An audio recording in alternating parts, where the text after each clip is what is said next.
कहानी को पूरा समझने के लिए कहानी के पिछले सभी भागों को ज़रूर देखें। उसका लिंक मैं आपको डिस्क्रिप्शन बॉक्स में दे दूंगी और साथ में कमेंट बॉक्स में पिन भी कर दूंगी, तो आप लोग वहां से भी जाकर देख सकते हैं। फ्रांस के जाने के बाद रीवा बुरी तरह से हंस रही थी। ऐसा लग रहा था जैसे कोई शैतान हंस रहा हो। उसके चेहरे पर एक अलग ही खुशी नजर आ रही थी। फ्रांस वहां से जाने के बाद सीधा अपने रूम में आ गया था और अब धीरे धीरे पार्टी भी खत्म होती जा रही थी। सब लोग या तो अपने अपने रूम में वापस जा रहे थे या फिर जो लोग बाहर से आए हुए थे वो अपनी गाड़ी में बैठकर मेंशन से बाहर जा रहे थे। रीवा भी आकर अपनी गाड़ी में बैठी और अगले ही पल उसने अपने फ़ोन पर एक वीडियो प्ले की। ये वीडियो तब की थी जब प्रांस उसके करीब आया। जिस तरह से प्रांस उस पर झुका और प्रांस ने वो बातें कही जो रीवा उसके मुंह से सुनने के लिए बेताब थी। लेकिन अब इन बातों को पंखुड़ी के सामने तोड़कर कैसे पेश करना है ये बहुत अच्छी तरह से जानती थी रीवा। जब उसने प्रांस को मेंशन के अंदर आते हुए देखा था तो वो जानती थी कि प्रांस उसके पास क्यों आएगा। ऐसा तो हो ही नहीं सकता था कि प्रांस उसे यूं ही छोड़ दे। इसलिए रीवा ने पहले ही इंतज़ाम कर लिया था। उसने एक वेटर को पेमेंट दी थी अपनी और प्रांस की वीडियो बनाने के लिए और अब वही वीडियो उसके फ़ोन पर प्ले हो रही थी। वो उस वीडियो की तरफ देखते हुए बोली, कल आश्रय, पंक्ति और तनिष्क परीक्षा की शादी है।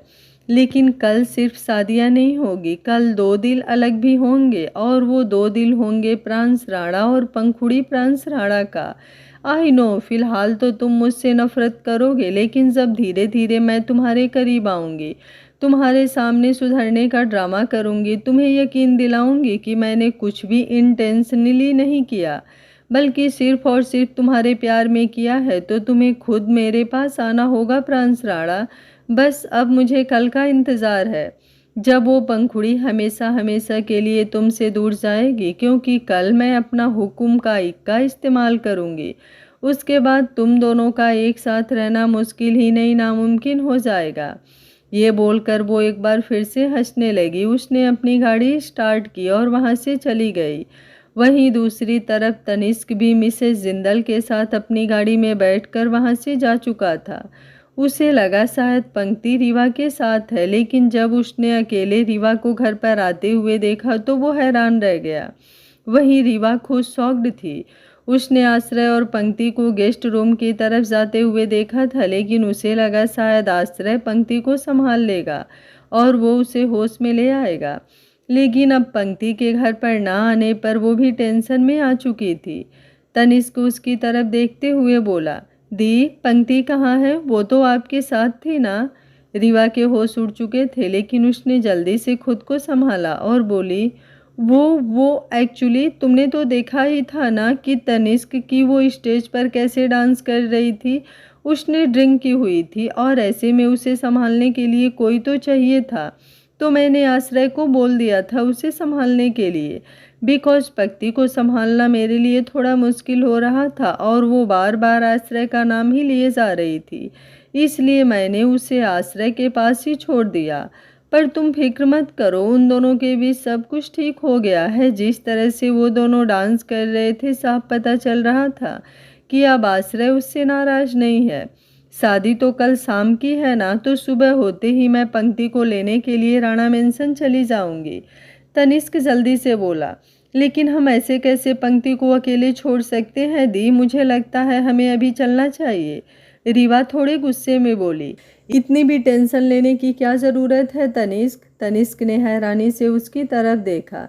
रीवा जल्दी से बात संभालते हुए बोली, आई मीन इतनी भी टेंशन लेने की क्या ज़रूरत है तनिष्क? वैसे भी एक दिन बाद पंक्ति को उसी घर में रहना है, अब एक दिन पहले इतना तमाशा करने की क्या ज़रूरत है?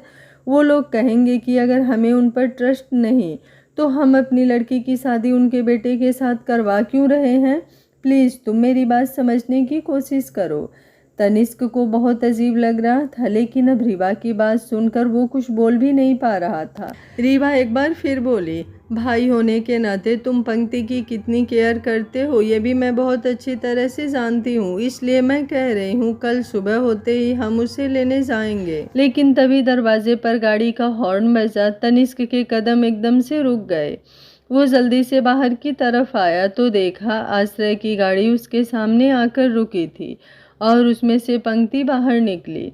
आश्रय जब पंक्ति को गेस्ट रूम में छोड़कर वापस पार्टी में आया तो कुछ वक्त वो यूं ही पार्टी में टाइम स्पेंड करता रहा। उसके दिमाग में पंक्ति पूरी तरह से हलचल मचा चुकी थी। आश्रय ने खुद को रोकने की कोशिश की, लेकिन वो यूं ही सबके सामने पंक्ति को जलील नहीं होने दे सकता था। अगर कोई गेस्ट रूम में पंक्ति को देखता तो उसके बारे में बातें बनती और पंक्ति राणा फैमिली का हिस्सा बनने वाली थी, इसलिए उसकी इंसल्ट मतलब राणा फैमिली की इंसल्ट जो आश्रय कभी नहीं होने दे सकता था। इसलिए उसने जाकर पंक्ति को संभाला और उसे होश में लेकर आया और अब उसके थोड़ा नॉर्मल होने पर वो उसे जिंदल मेंशन छोड़ने आया था। पंक्ति अपना चेहरा झुकाए आगे की तरफ आई, उसकी आंखों में हल्की हल्की नमी तैर रही थी। वहीं आश्रय तनिष्क की तरफ देख रहा था। उसका गाड़ी से उतरकर अंदर की तरफ जाने का कोई मन नहीं था, लेकिन मजबूरन उसे गाड़ी से उतरना पड़ा और फिर कुछ कदम चलकर वो तनिष्क के सामने आकर खड़ा हुआ। तनिष्क उसकी तरफ देखते हुए बोला, थैंक यू सो मच। आश्रय हल्का सा मुस्कुराया और बोला, गुड नाइट। ये बोलकर वो वापस अपनी गाड़ी में बैठा और अगले ही पल उसकी गाड़ी जिंदल मेंशन से बाहर चली गई। रीवा अपनी जगह पर खड़ी ये सब कुछ देख रही थी। आश्रय को चुपचाप वहां से जाते देख उसने राहत की एक सांस ली। अगले ही पल अब वो पंक्ति के पास आई और उसका चेहरा बड़े ही प्यार से छूकर बोली, तुम ठीक तो हो ना? पंक्ति का चेहरा एकदम मुरझाया हुआ था, लेकिन तनिष्क की तरफ देखकर वो हल्की सी मुस्कुराई और बोली, मैं ठीक हूँ दी। तनिष्क उसके पास आया और बोला, मुझे तुम्हारी बहुत फिक्र हो रही थी, पर थैंक गॉड आश्रय तुम्हें ड्रॉप करने आ गया। तुम दोनों के बीच सब कुछ ठीक तो है ना?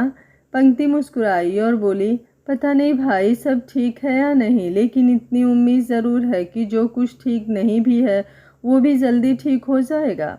आप फिक्र मत कीजिए भाई, कल आपकी भी शादी है, आपको रेस्ट की ज़रूरत है, खुश रहने की ज़रूरत है और मैं नहीं चाहती मेरी वजह से मेरे भाई और मेरे भाभी की ज़िंदगी में कोई प्रॉब्लम आए। ये बोलते हुए अब वो थोड़ा ज़्यादा मुस्कुराई। वहीं रीवा उसकी तरफ देखकर मन ही मन बोली, इमोशनल फूल। तनिष्क पंक्ति का माथा हल्का सा चूम कर बोला, शादी तो तुम्हारी भी है ना पंक्ति, तो तुम्हें भी खुश दिखना है, तुम्हें भी सब कुछ एंजॉय करना है। सो अब चलो अंदर चलते हैं, टाइम से सो जाओ, गुड नाइट। ये बोलकर उसने बड़े ही प्यार से उसका सिर सहलाया और फिर उसे लेकर अंदर की तरफ आ गया। मिसेस जिंदल रीवा की तरफ देखते हुए बोले, आखिर ये सब हो क्या रहा है? रीवा मुस्कुराई और बोली, कुछ नहीं मॉम, बस ड्रामा है, इमोशनल लोगों का इमोशनल ड्रामा। लेकिन मुझे इस ड्रामे में कोई इंटरेस्ट नहीं है, क्योंकि मुझे तो कल का इंतज़ार है, क्योंकि कल वो होगा जिसके लिए मैं कब से बेताब हूँ। उसकी बातें सुनते हुए मिसेस जिंदल के चेहरे पर सवालिया एक्सप्रेशंस आ गए, लेकिन रीवा उन्हें कुछ बताए बिना ही गुड नाइट बोलकर अंदर की तरफ चली गई। वहीं दूसरी तरफ राणा मेंशन प्रांस अपने रूम में वापस आया और आते ही उसकी नज़रें पंखुड़ी पर गई जो आराम से गहरी नींद में सोई हुई थी। वो उसे देखते हुए मुस्कुराया और उसके बिल्कुल करीब आकर उसके बालों को सहलाते हुए बोला, बेशक से दुनिया में तूफान आ जाए, लेकिन मेरी इस तूफान मेल को कुछ खबर नहीं होगी। पूरी दुनिया में हड़कंप मचा होगा, लेकिन मेरी ये तूफान मेल आराम से सोई होगी। मुझे नहीं पता हमारे बच्चे किस पर जाएंगे, लेकिन मैं चाहता हूँ कि नींद के मामले में वो तुम पर जाएं। वो आराम से सोएंगे और मैं तुम्हारे साथ बहुत सारा रोमांस करूँगा। ये बोलकर वो हंसा और फिर उसने अपने और पंखुड़ी दोनों के कपड़े रिमूव कर दिए। पंखुड़ी ने वो ड्रेस अभी भी पहनी हुई थी जिसकी वजह से उसे सोने में प्रॉब्लम हो सकती थी। हालांकि वो जिस तरह से सोई थी, अगर उसने 4 साड़ियाँ एक साथ भी अपने ऊपर लपेटी होती तो भी शायद उसे प्रॉब्लम नहीं होती। लेकिन प्रांस का मन कर रहा था उसके कपड़े रिमूव करने का, तो वो भला कैसे ही खुद को रोक सकता था। उसने पंखुड़ी को लोअर और टी शर्ट पहना दिया और फिर पंखुड़ी को उसने पूरी तरह से अपनी बाहों में समेटा और फिर अपनी आंखें बंद कर ली। कुछ ही देर में वो गहरी नींद में जा चुका था। पंखुड़ी जिसने प्रलय और सृष्टि का रोमांस बर्बाद किया था, वो खुद तो आराम से सो रही थी, लेकिन प्रलय सृष्टि की तरफ देख रहा था जो बिना रोमांस किए ही गहरी नींद में जा चुकी थी। रोमांस करना तो दूर की बात, वो उससे तकरीबन 1 घंटा लड़ाई करने के बाद सोई थी और प्रलय ही जानता है कि उसने कैसे अपनी जान छुड़ाई। उसकी यूनिवर्स ने कभी उससे इतनी लड़ाई नहीं की थी जितनी आज उसने पंखुड़ी के लिए की। आखिर अब उसने भी एक गहरी सांस ली और चुपचाप अपनी आंखें बंद कर लेट गया। कुछ ही देर में उसे भी नींद आ गई थी। सुबह का वक्त राणा मेंशन। प्रलय की गाड़ी मेंशन के पार्किंग एरिया में आकर रुकी और उसमें से सृष्टि बाहर निकली, जिसने अपना चेहरा हल्का सा झुकाया हुआ था क्योंकि प्रलय ने उसे उसकी कल रात की हरकतें बता दी थी। वहीं दूसरी तरफ पंखुस का रूम। पंखुड़ी की आंखें खुली और उसने अपने बगल में सोए हुए प्रांस की तरफ देखा। प्रांस को देखते हुए वो मुस्कुराई और फिर हल्का सा उसके ऊपर झुककर बोली, गुड मॉर्निंग जान। ये बोलकर उसने बड़े ही प्यार से प्रांस के माथे पर अपने होंठ रख दिए। उसकी आवाज़ सुनकर प्रांस ने भी अपनी आंखें खोली और अपनी आईब्रो ऊपर की तरफ उठाकर उसे देखा। वो थोड़ी सख्त आवाज़ में बोला, बहुत जल्दी तुम्हें याद आ गया कि मैं कौन हूँ और ये मुझ पर झुकी क्यों हुई हो तुम, और ये जो अभी अभी तुमने मुझे किस की है वो किस लिए? कल रात तो तुम मेरे करीब भी नहीं आना चाहती थी, तुम्हें तो बस तुम्हारी सासू माँ चाहिए थी, तो अब क्या हुआ? उसकी बात सुनते हुए पंखुड़ी ने मायूस सा चेहरा बनाया और बोली, क्या कल रात मैंने आपको परेशान किया जान? प्रांस ऊपर की तरफ उठा और बोला, मुझसे क्या पूछ रही हो? तुम खुद याद करो कि कल रात तुमने क्या किया था और क्या नहीं। पंखुड़ी एकदम पप्पी फेस बनाकर बोली, मुझे नहीं याद आ रहा जान कि मैंने कल रात क्या किया। मैं याद करने की कोशिश कर रही हूँ लेकिन कुछ भी समझ नहीं आ रहा और ऊपर से मेरा सिर भी बहुत दर्द हो रहा है, पता नहीं क्यों। अगर मैंने कोई गलती की है तो प्लीज़ आप मुझे माफ़ कर दीजिए ना, मैं तो आपकी जान हूँ ना, आप बहुत प्यार करते हैं ना मुझसे। ये बोलते हुए अब वो बड़ी क्यूट सी नज़रों से प्रांस को देख रही थी और प्रांस इतने में ही पिघल चुका था। उसने पंखुड़ी की कमर को अपने हाथों में थाम लिया और उसे पूरी तरह से अपने ऊपर लीन करते हुए बोला, तुम मेरी जान हो इसलिए तो मैं तुमसे कुछ कह नहीं पाता, वरना जितना तुम कभी कभी मुझे परेशान करती हो ना, मन करता है मैं भी तुम्हें उतना ही परेशान करूं। पंखुड़ी मुस्कुराते हुए बोली, तो कर लीजिए, आपको मना किसने किया है? प्रांस उसे गहरी नज़रों से देखते हुए बोला, सच में कर लूं? देख लो, परेशानी फिर तुम्हें ही होगी। पंखुड़ी ने अपने होठों को हल्का सा अपने दांतों में दबाया और बोली, मैं बहुत अच्छी तरह से जानती हूँ आप मुझे कैसे परेशान करेंगे। प्रांस ने तिरछी नज़रों से उसे देखा। पंखुड़ी ने अपनी बाहें उसकी गर्दन पर लपेट दी और बोला, प्यार करके, अगर आप मुझे परेशान करेंगे ना जान तो मैं भी आपको बहुत परेशान करूँगी, और वो भी बिल्कुल आपके तरीके से। प्रांस मुस्कुराया और बोला, तुम मुझे चैलेंज कर रही हो? पंखुड़ी ने तुरंत अपना सिर हाँ में हिला दिया। प्रांस ने अगले ही पल उसे बेड पर पटका और बोला, फिर तो चैलेंज हो ही जाए कि कौन किसे कितना परेशान करता है। ये बोलकर वो पूरी तरह से पंखुड़ी की गर्दन पर झुका और उससे किस करने लगा। पंखुड़ी एकदम से कांप उठी। उसके दोनों हाथ प्रांस ने अपने हाथों में जकड़े हुए थे और उसका चेहरा इतने में ही लाल हो चुका था। वो जल्दी से बोली, अच्छा सॉरी, नहीं करूँगी मैं आपको परेशान, मैं अपना चैलेंज वापस लेती हूँ। ये बोलते हुए वो हंस रही थी क्योंकि जिस तरह से प्रांस उसे किस कर रहा था उसे गुदगुदी हो रही थी। प्रांस ने अपना चेहरा हल्का सा ऊपर उठाया और बोला, अब ये चैलेंज वापस नहीं हो सकता, अब तो मैं तुम्हें परेशान करूँगा ही जान, और मैं भी देखता हूँ तुम कब तक मुझे हैंडल करती हो। ये बोलकर अब वो थोड़ा इंटेंस होकर पंखुड़ी को किस करने लगा। प्रांस ने पंखुड़ी के दोनों हाथों को अपने हाथों में पकड़ा हुआ था और पूरी तरह से उस पर हावी हो चुका था।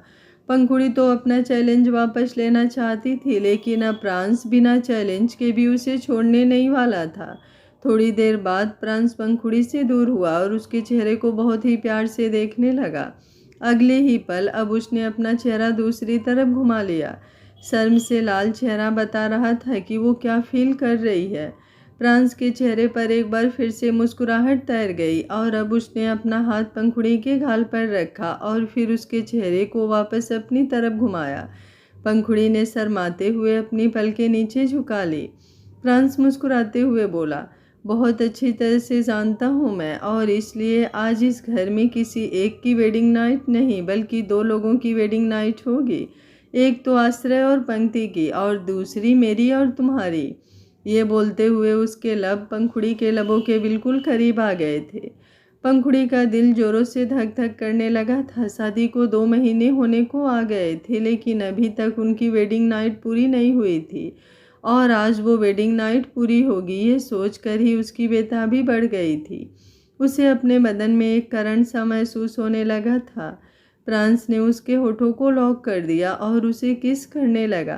पंखुड़ी ने भी तुरंत अपने हाथों को प्रांस के सिर पर रख दिया था और उसे बेतहाशा चूमने लगी थी।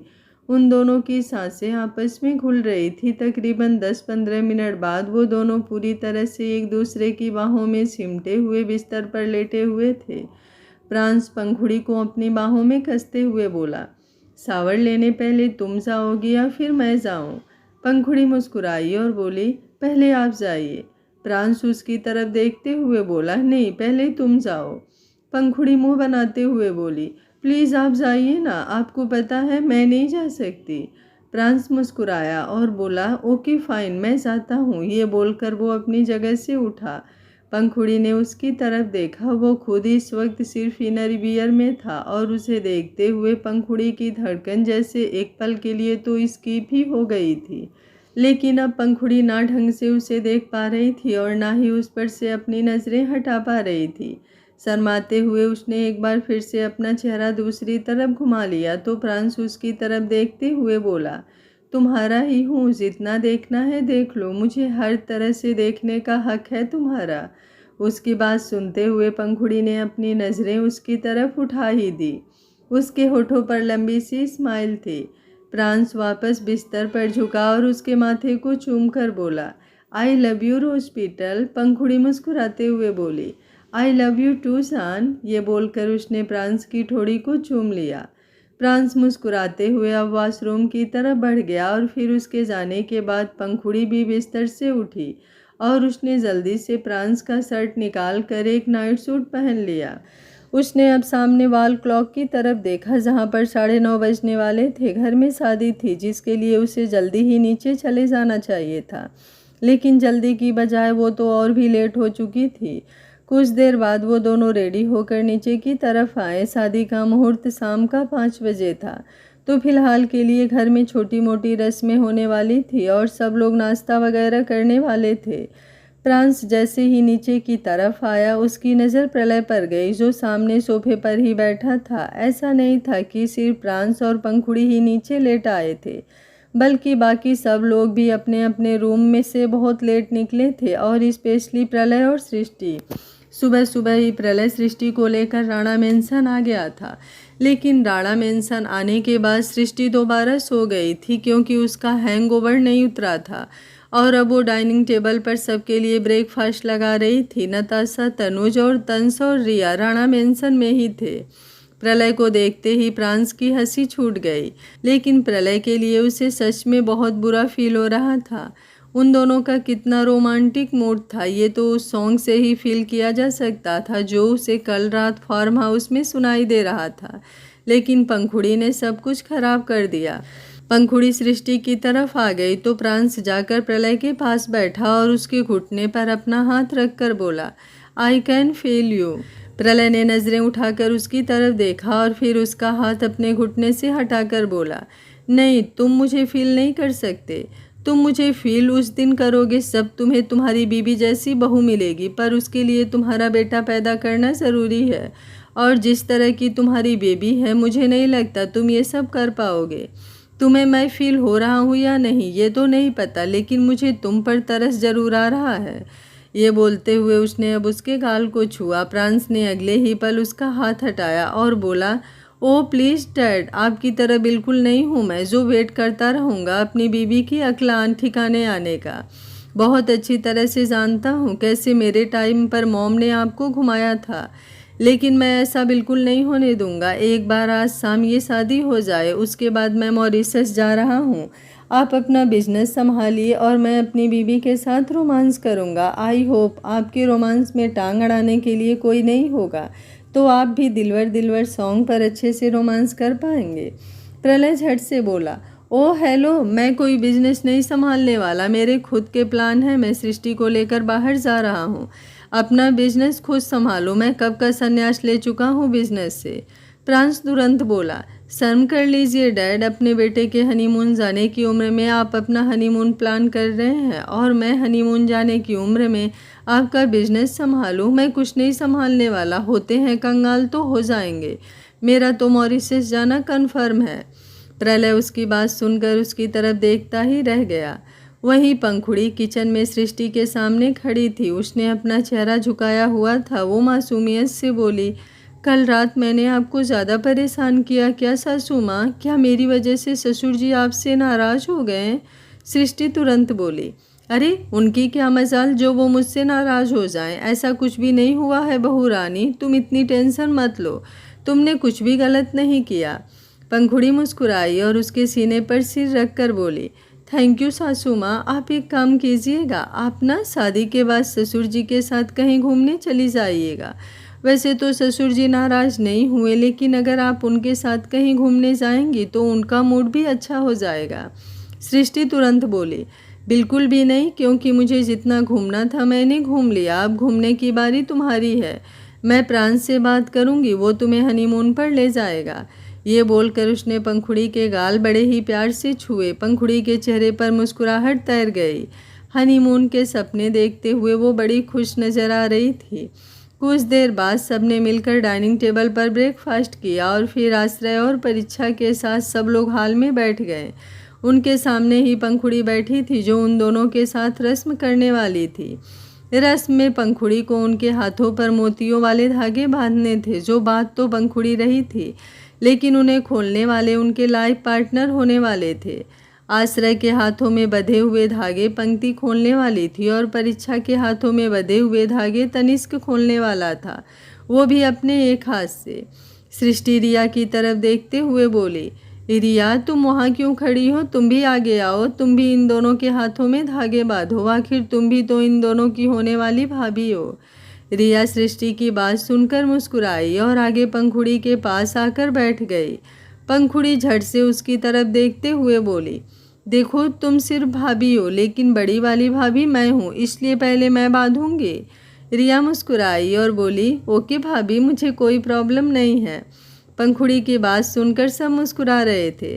सृष्टि ने उन धागों से भरी हुई प्लेट आगे की तरफ बढ़ाई तो पंखुड़ी ने एक एक धागा उन दोनों की कलाइयों पर बांध दिया और फिर रिया ने भी उन दोनों के हाथों पर धागे बांध दिए। इसके बाद पंखुड़ी और रिया दोनों को शगुन दिया गया। रिया पंखुड़ी की तरफ देखते हुए बोली, धागे आपको पहले बांधने थे भाभी, लेकिन शगुन तो हम दोनों को सेम मिला है, तो क्या अब आपको कोई प्रॉब्लम नहीं है? पंखुड़ी झट से बोली, नहीं, मुझे इन चीज़ों में कोई इंटरेस्ट नहीं है, ये तो मेरे पास बहुत है। सासू माँ और ये मुझे हर चीज़ लेकर देते हैं जो मुझे चाहिए होती है। ये बोलते हुए उसने एक नज़र उन दोनों को देखा तो प्रांस के चेहरे पर जलन भरे एक्सप्रेशंस आ गए। मतलब पंखुड़ी की सारी ख्वाहिशों को पूरा करने का हक सिर्फ उसका बनता था, पर क्रेडिट सृष्टि को भी मिल रहा था। सृष्टि ने नज़रों ही नज़रों में उसे चिढ़ाया। प्रांस के चेहरे पर हल्की सी मुस्कुराहट तैर गई, क्योंकि सृष्टि उससे बात नहीं कर रही थी, लेकिन उसका इतना करना ही फिलहाल के लिए काफ़ी था। पर आज उसने सोच रखा था कि वो सृष्टि से बात करेगा। उसके बाद एक दो और छोटी छोटी रस्में हुई और फिर पंखुड़ी को आश्रय के रूम में लाया गया ताकि वो उसके सिर पर सेहरा बांध सके। आश्रय का चेहरा एकदम एक्सप्रेशनलेस था। वो हंसने की मुस्कुराने की कोशिश कर रहा था, लेकिन चाह कर भी वो खुश नहीं हो पा रहा था। उसे इस शादी में बिल्कुल भी इंटरेस्ट नहीं था। सृष्टि, रिया, रागिनी, नताशा और पंखुड़ी चारों उसके पीछे खड़ी थी और आश्रय आईने के सामने बैठा था। सृष्टि ने पंखुड़ी और रिया को सेहरा पकड़ाया और फिर उसे आश्रय के सिर पर सजाने के लिए कहा। उन दोनों ने सृष्टि के कहने पर आश्रय के सिर पर सेहरा सजाया, जिसके बाद एक बार फिर से उन दोनों को खूब सारा नेक मिला और अब बारी थी जल्दी ही उनके खुद के तैयार होने की। रूम में परीक्षा भी रेडी हो चुकी थी और अब आश्रय भी पूरी तरह से रेडी था। सृष्टि ने परीक्षा और रिया दोनों को रेडी होने के लिए कहा और फिर खुद रागिनी और नताशा के साथ बाहर की तरफ आ गई, जहां बाहर आते ही उसकी नज़र गार्डन एरिया में सजे हुए मंडप पर गई, जिसमें एक में परीक्षा और तनिष्क की शादी होने वाली थी। तो दूसरे में आश्रय और पंक्ति की। दोनों ही मंडप बेहद खूबसूरती से सजाए गए थे।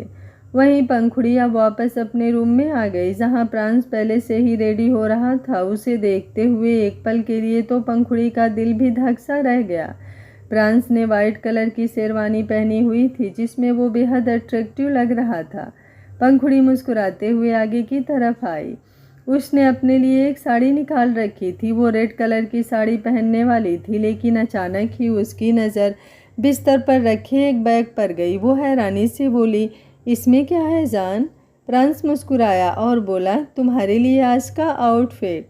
उसकी बात सुनकर पंखुड़ी हैरान रह गई। पंखुड़ी हैरानी से प्रांस की तरफ देख रही थी, क्योंकि वो तो रेड कलर की साड़ी पहनने वाली थी, लेकिन अब प्रांस उसे कोई और आउटफिट दे रहा था। जैसे ही उसने उस बैग को खोलकर देखा, उसमें एक वाइट और गोल्डन कलर का लहंगा था, जो बहुत ज़्यादा खूबसूरत लग रहा था। उसे देखते हुए पंखुड़ी की आंखों में एक अलग ही चमक नजर आ रही थी।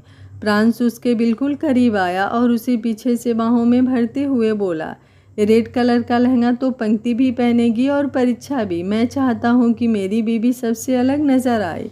पंखुड़ी मुस्कुराते हुए बोली, लेकिन आपको तो रेड कलर बहुत पसंद है ना? प्रांस ने उस वाइट और गोल्डन लहंगे को अपने हाथों में लिया और बोला, हाँ मुझे रेड कलर बहुत पसंद है, लेकिन आज मैं तुम्हें इस लहंगे में देखना चाहता हूँ। मुझे इसका डिज़ाइन बहुत पसंद आया।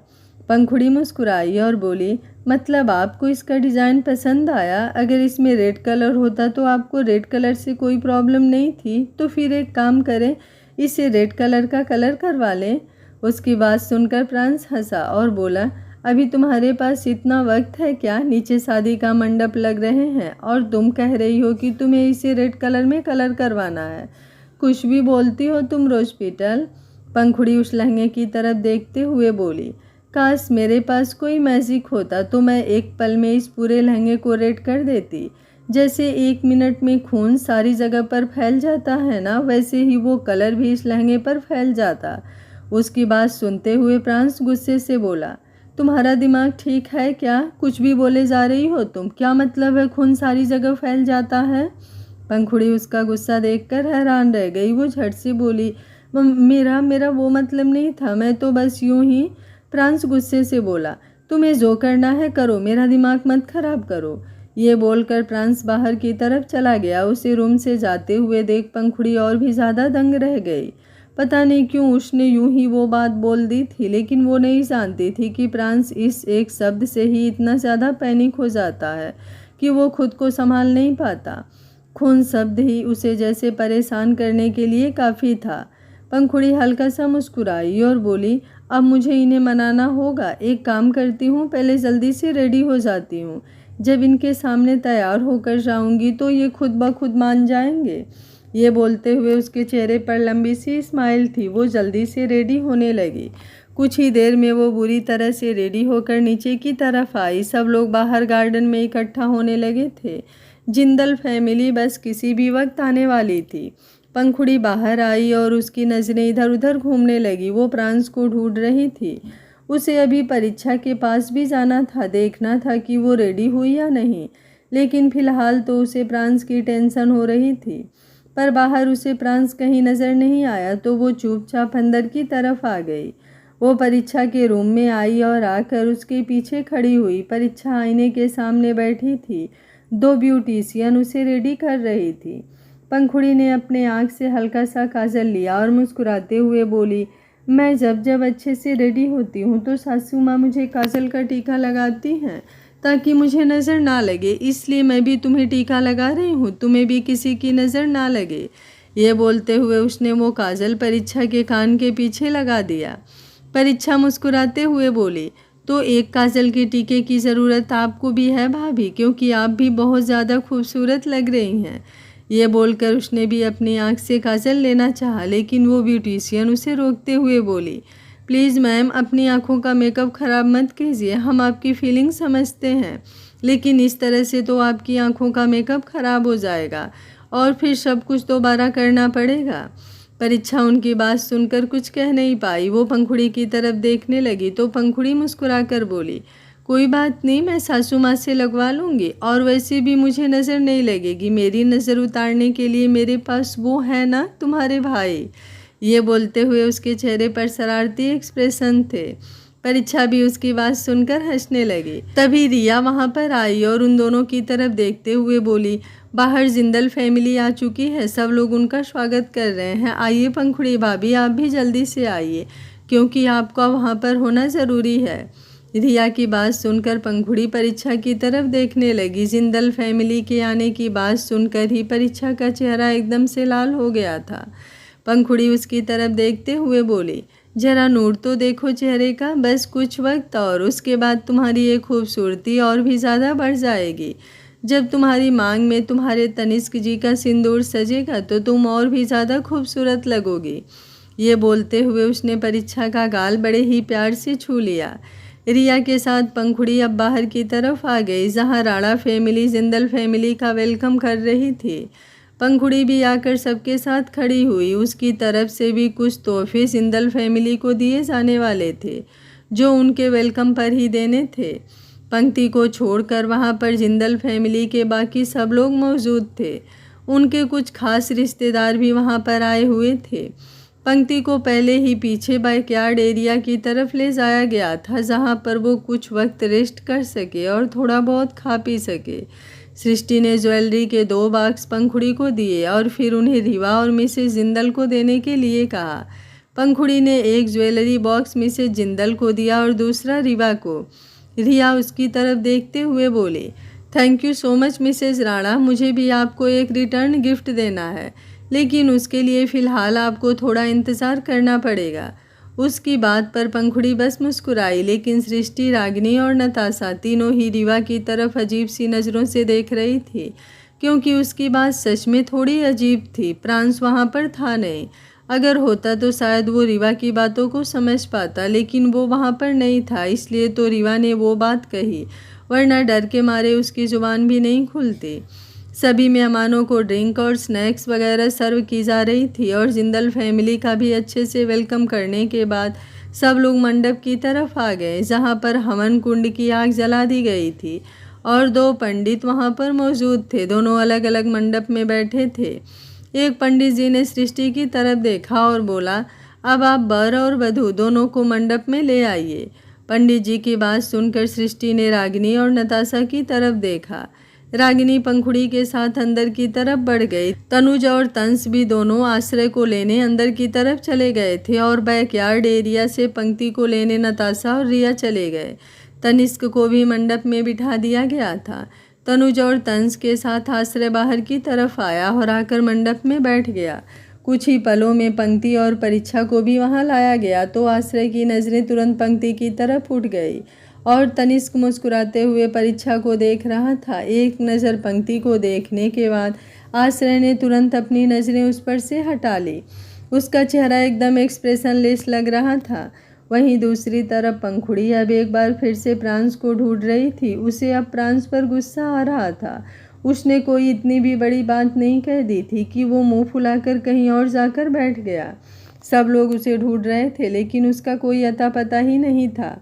वहीं प्रांस स्टडी रूम में था। पंखुड़ी ने जब उससे वो बात कही तो वो थोड़ा डिस्टर्ब हो गया था, लेकिन अब वो स्टडी रूम से बाहर निकला और बाहर की तरफ जाने लगा। तभी उसे सृष्टि के रूम से कुछ आवाज़ें सुनाई दी।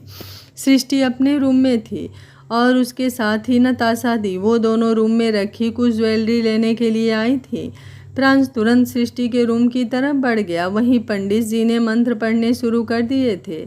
पंखुड़ी मंडप से थोड़ा साइड हट गई और बाहर पार्किंग एरिया की तरफ आई।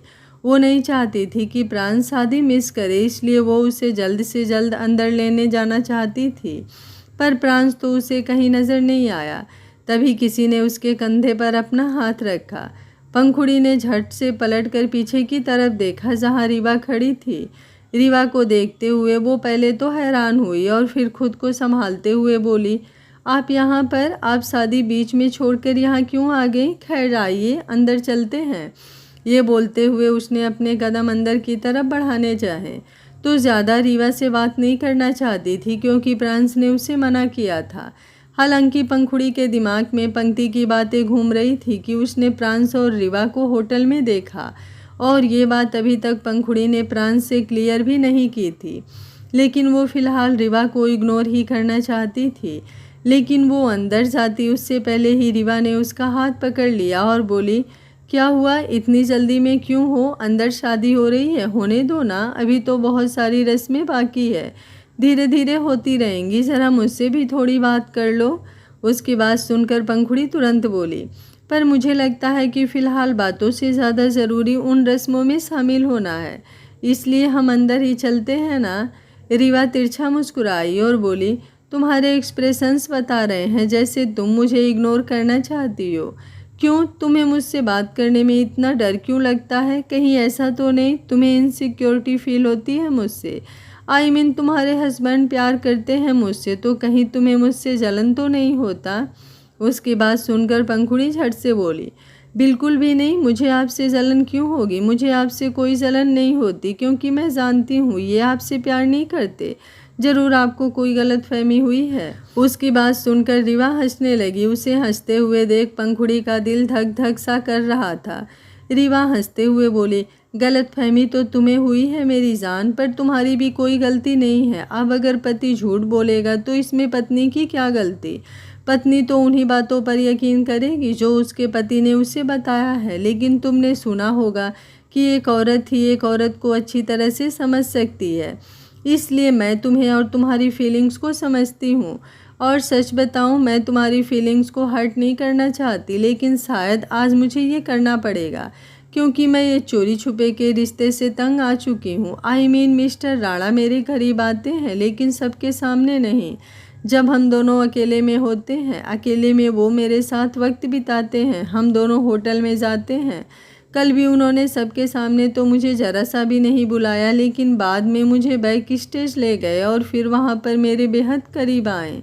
पंखुड़ी गुस्से से बोली, चुप, बिल्कुल चुप, मैं इस तरह की बातें बर्दाश्त नहीं करूँगी। खबरदार अगर तुमने मुझसे कोई झूठ कहा तो।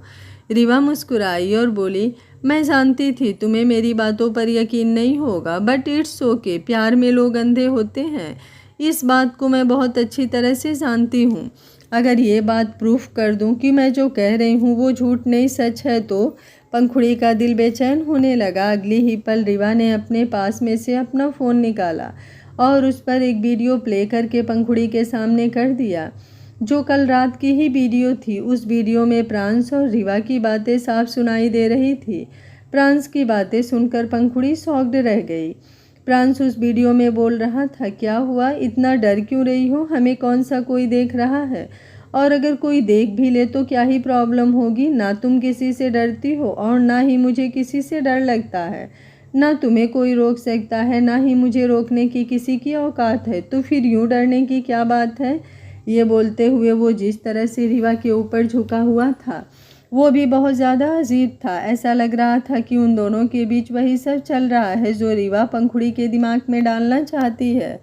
अब प्रांस ने आगे कहा, अगर मैं नशे में हूँ तो फिर तो और भी ज़्यादा मज़ा आएगा ना। क्या हुआ, अब करो ना वो जो तुम करना चाहती हो। इंतज़ार कर रहा हूँ। मेरी बेसब्री तुम्हें मेरे चेहरे पर दिखाई नहीं दे रही है क्या?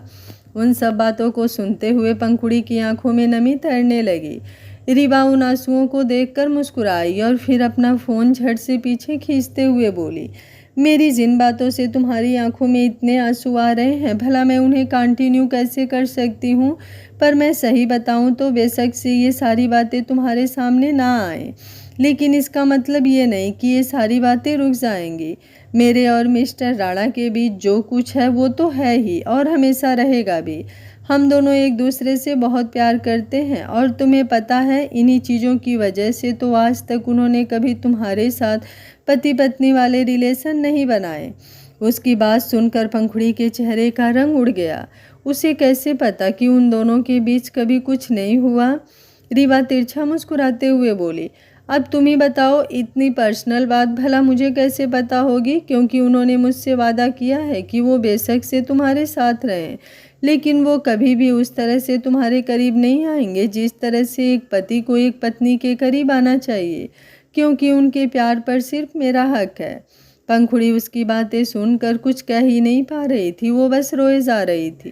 रीवा एक बार फिर से बोली, चलो ये बातें तो छोड़ो, ये बातें तो होती रहेंगी। क्या तुम्हें पता है मिस्टर प्रांस राणा का एक पास्ट भी है, वो पास्ट जिसके बारे में तुम कुछ नहीं जानती क्योंकि तुम उनके लिए मैटर ही नहीं करती। लेकिन मैं उस पास्ट के बारे में सब कुछ जानती हूँ क्योंकि उन्हें उस पास्ट से बाहर निकालने वाली मैं ही थी। इसलिए वो मुझे इतना प्यार करते हैं जितना तुम सोच भी नहीं सकती, जितना प्यार तुम्हें कभी मिल ही नहीं सकता। अगर जानना चाहती हो उनके पास्ट के बारे में तो जाओ, जाकर अपने रूम में अच्छे से चेक करो, शायद तुम्हें कुछ मिल जाए।